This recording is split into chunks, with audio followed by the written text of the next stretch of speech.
One of the biggest problems that you face when using reclaimed materials like this old walnut is finding nails and screws with your tools. Now you don't want to ruin your tools because if you do hit a nail or a screw, then it's going to cause damage to it. So what we can do is we can try and find exactly where these are.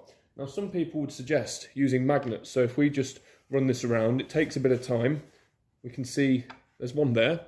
Now using a magnet will only determine if there is nails and screws in that have iron content, so if they're ferrous and magnetic. If there's a brass screw in here, for example, you won't find it with a magnet.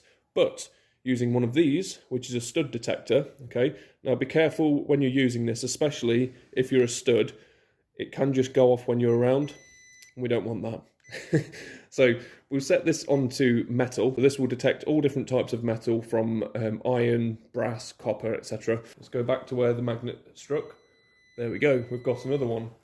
So just going over all of your wood with this first, you'll be able to see exactly where you've got hidden fasteners.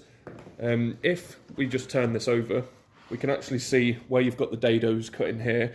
On some of them, you can see where, for example, just here, you can physically see that there's a nail there, but sometimes they might have been snapped off and they might be embedded in the wood that you just can't see because of the old finish. Grab yourself one of these if you use a lot of reclaimed materials. They are super cheap. This one was literally like £10.